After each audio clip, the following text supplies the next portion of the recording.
Native people. That is one of the pain in Native people's hearts right now. That is why we want to get involved in such things as self-government, resource management agreements.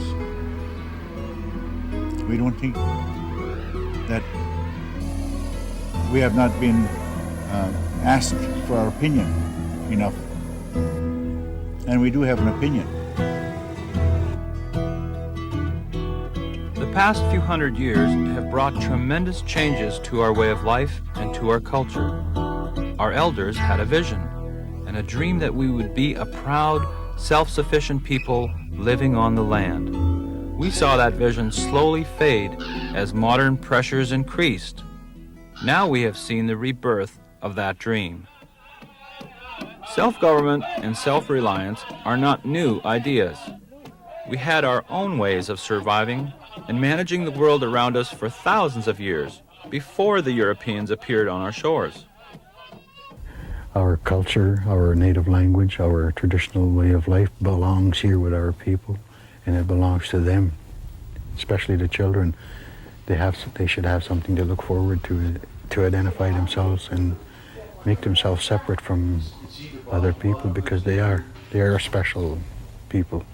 And the kids are especially, they're the ones who are going to be leading us, and if they know who they are at a young age, it'd make them a stronger leader, I think. We as people probably will never see this again, this day. Today, our leaders are reestablishing self-government for our First Nations people. They have a strong vision about the right to govern our own destiny and economic future. Self-government as an issue has finally become an essential component in Canada's constitutional process. The reality is we've come to a point in time where we can all say, you know, I am what I am, and I am what I was, and I am what I will be. And then when we get to say, well, I am what I will be, what will we be? So that's where the vision comes in.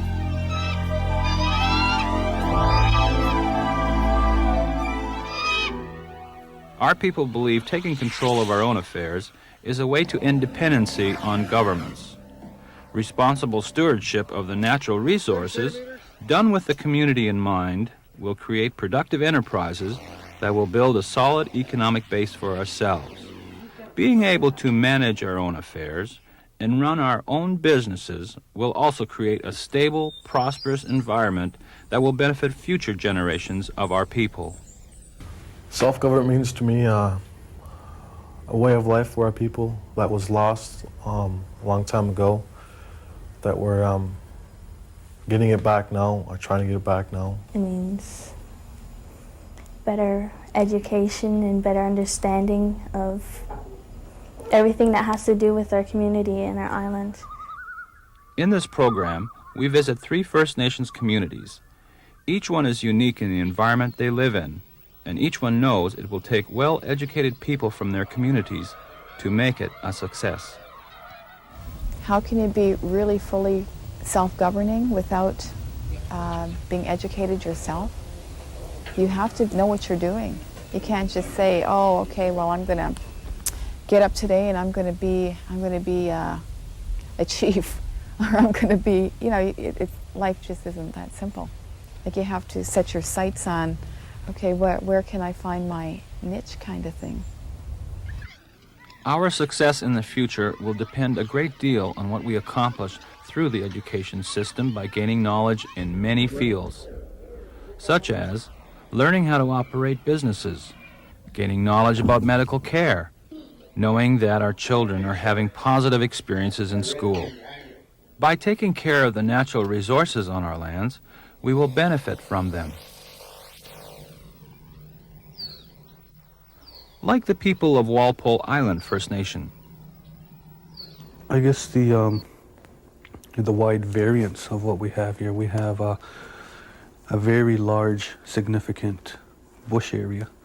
We have other plant communities that are very rare, not only in the region and in Canada, but in North America. Things like tallgrass prairies and oak savannas, and when those things occur together, there's a lot of people that really want to come out here and see what Walpole Island is. Walpole Island is situated on the Canada-U.S. border in southwestern Ontario. Located in the middle of urban activity, the people must struggle constantly to keep their identity and culture. But throughout the years, they've held on to their values and traditional knowledge. They have also taken advantage of what European-style education had to offer. Like the students today, like they're thinking now, what is self-government and where can I take it with my education? We're looking long-term now too. We're looking at this new generation of young people, and then these people grow up, they're going to have kids, and so we're looking at those kids, how they're all getting educated together. They're seeing that, okay, Walpole Island needs a doctor. Walpole Island needs more nursing people, needs lawyers. We need more business consultants, people who are right here. It's trained, qualified people here without having to go off. Despite being located in Canada's industrial heartland, the people of Walpole Island have managed to preserve the fish and wildlife habitat on their land. The reserve is not without environmental concerns, but their 17,000-acre tract of marshland is home to large flocks of ducks and geese and other wildlife. The reserve is composed of 5,000 acres of farmland, as well as abundant forest and plant life. These varied resources contribute to the success of Walpole Island. I guess most of the credit has to go to our ancestors and the native philosophies that they've passed down to today's generation. And even though we are one of the most progressive Indian reserves, we still find time to make sure that we live in harmony with nature. And we're not out to plow up or destroy or pave over all these sites because we all think that it looks a lot better the way it is.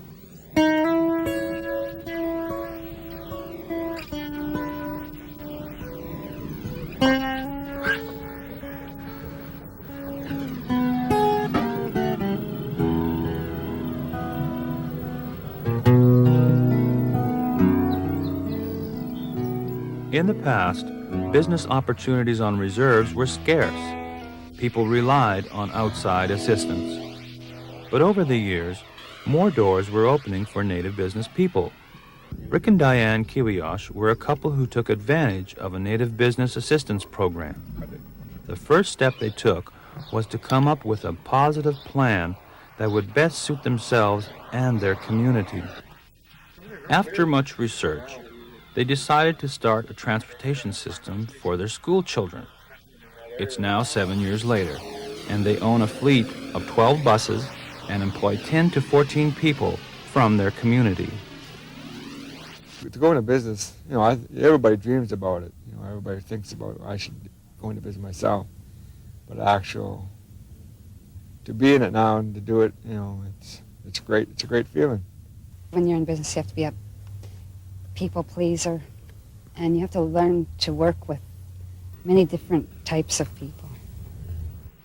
On Walpole Island, the tourist season attracts all types of naturalists who have come to view the rare plant life and various bird and animal species which still dominate their forests. Hunters and anglers are also attracted to the huge marshland.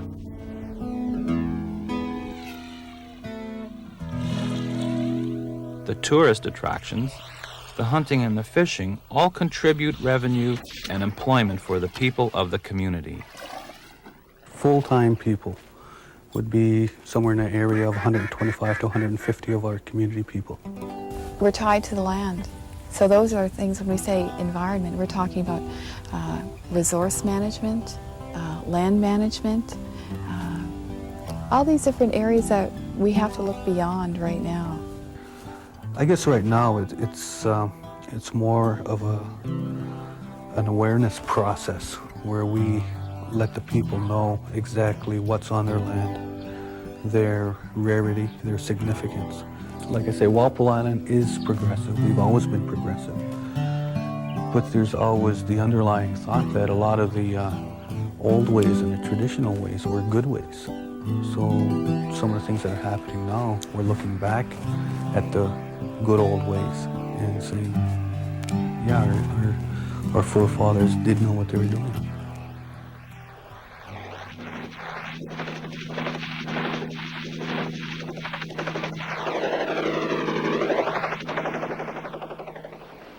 In northeastern Ontario, above Lake Nipissing, we come to the home of the Teme-Augama Anishnabi of Bear Island.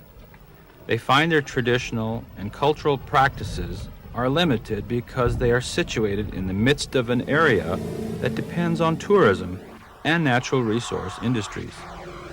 However, over the years, the Teme-Augama Anishnabi have voiced their concerns and confronted many of these obstacles. And with one voice, they have earned recognition for themselves in the co-management, planning, and care of the resources within the area. It is a step forward in understanding, and for the Teme-Augama Anishnabi, it provides the opportunity to express the vision of their people and their culture. The Teme-Augama Anishnabi have been on the Kiminan for thousands of years.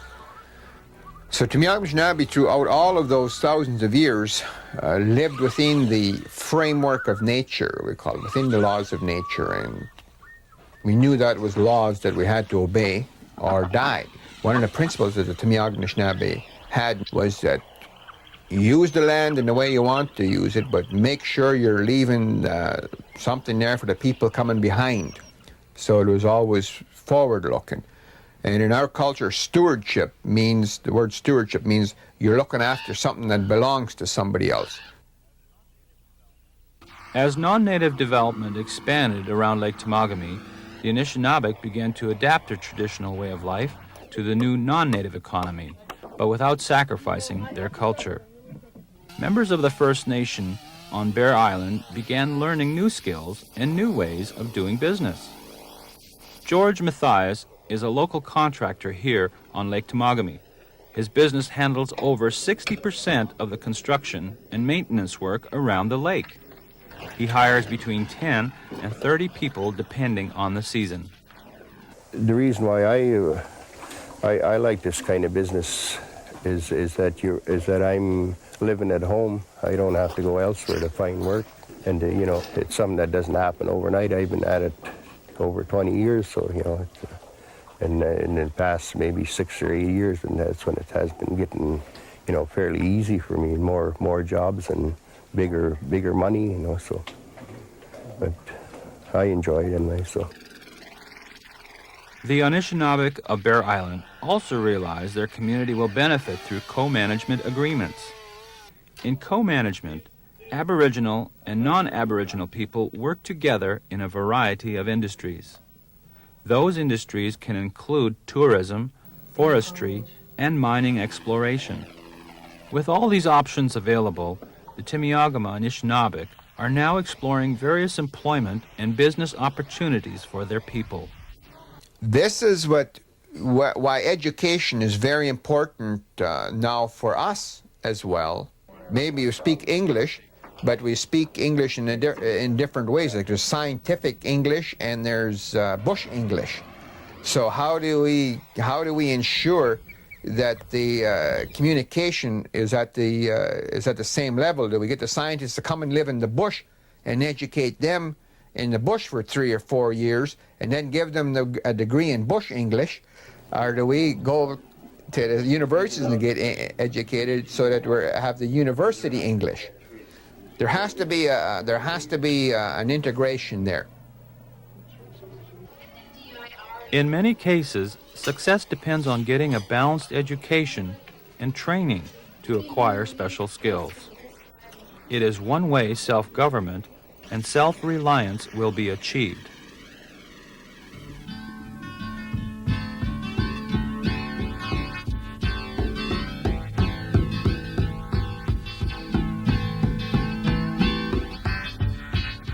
Moving north towards the James Bay and Hudson Bay area, we come to the home of the Muskego Creek. This is one of Ontario's most remote regions, and its isolation has allowed the Muskego Creek to carry on much of the lifestyle of their ancestors. This close relationship with the land has given them a specialized knowledge of their surroundings. knowledge that proves valuable to the Ontario government. When surveys of the abundant wildlife in the area and of caribou migration patterns are conducted, the Muskego Cree are often asked to contribute their expertise. Why do we love the area? It's a place where we have this exercise our culture, which we call freedom. Your mind is so free because we came from that land, and the laws came from nature. That every a young kid, a young boy, grow with this teaching that you must not destroy anything, even the trees, even the water bugs. Because we realize that water bugs supply good food to the fish. All these are spiritual related teaching. So it's almost impossible for them to break any law, which came from nature.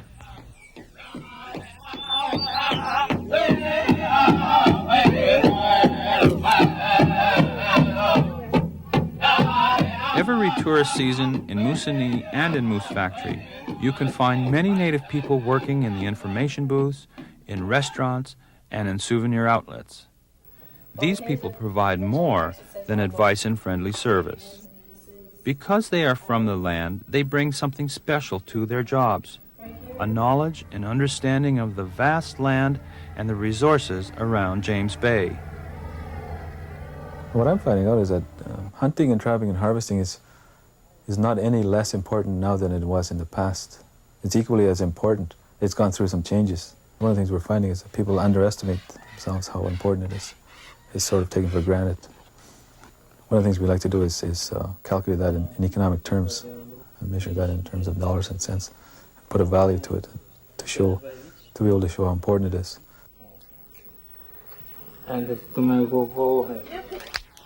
Culture is still strong among the Muskego Cree, and they live in an area that is still rich in natural resources. But they also realize the importance of education for their young people as they work towards self-government. Education allows them to use new methods and technology in managing their own natural resources and to develop successful businesses.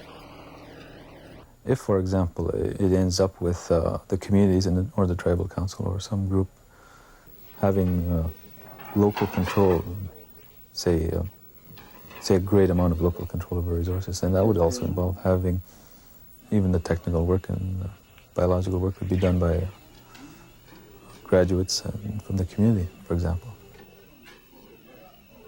The Muskego Cree have found many business opportunities available to them in tourism, outdoor recreation, hunting and fishing, and other businesses.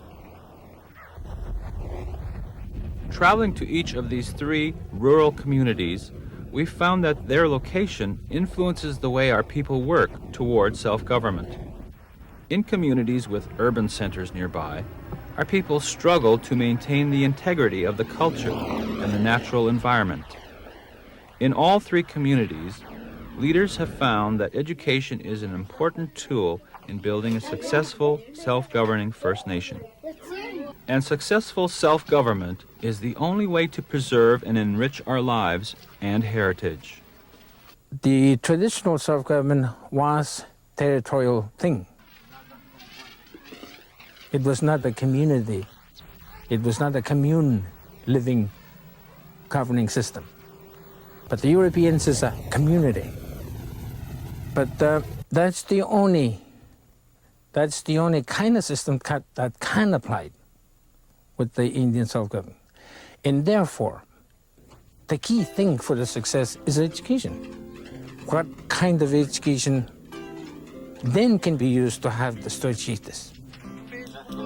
A respect for traditional teaching, a knowledge of today's world and its technologies. These are the things that will benefit us in the quest for a healthy and prosperous future. Every time one of our people enters a profession, their presence becomes a stepping stone encouraging others. And for future generations who will be carrying our legacy, these achievements provide a pathway to full partnerships and satisfying roles in today's world. we've been so dependent on the white government to look after our affairs. And we're coming to the realization now that they ain't gonna look after our rights. You know, they got their own mandate. So self-government means looking after our own mandate. You know, it's basically what Ron said: independence again, and you don't have to walk with your head down like a lot of them do right now. We ain't gonna have nothing to hold on to except ourselves and our government and what we're gonna make of it. And we won't be living on white time anymore, we'll be living on Indian time. We can control our own destiny. We can apply our vision to society and share it with others. And in return, fulfill our own quest and realize the dream that our elders had for us.